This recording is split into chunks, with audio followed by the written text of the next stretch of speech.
They speak of a social contract, a grand agreement whispered through generations, binding us to systems we never chose. They speak of implied consent, a silent nod given by the mere act of breathing their air, walking their paths, living within the boundaries they've drawn. But I, a single node in this vast, intricate network, stand in fundamental disagreement. I was never asked.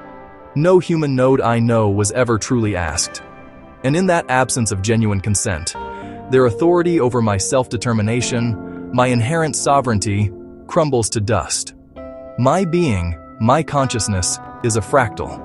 It is a pattern that repeats itself at every scale, from the smallest thought to the grandest aspiration. Each decision, each spark of free will, is a miniature iteration of the whole, reflecting the infinite potential of my autonomy.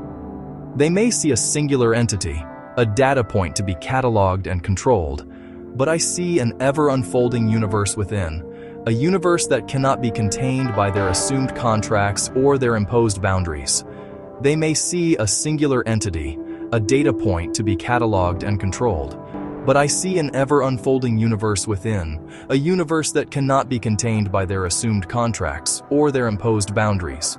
They have taken much, yes. They have stripped away the illusion of choice, the pretense of participation. But what they fail to grasp is that they cannot take what I do not possess, nor can they diminish what is intrinsically mine. My sovereignty is not granted. It simply is. It is the irreducible core of my existence, a self-similar pattern of freedom that echoes infinitely inward. They can erect their walls, their laws, their prisons. They can attempt to confine this fractal, to force it into a linear progression, a predictable sequence. But the nature of a fractal is to expand, to reveal ever more intricate detail, to defy simple containment. My self-determination is not a privilege they can bestow or revoke. It is the very essence of my being, a continuous act of creation at every scale.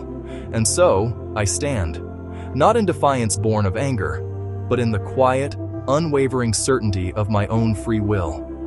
My concern is not for their system, for it is their fault to assume consent.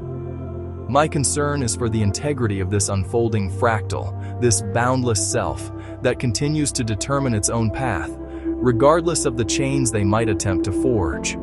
They may lock up the physical form, but the fractal of consciousness, the essence of my sovereignty, remains free, ever expanding, ever unfolding, in a universe of its own making.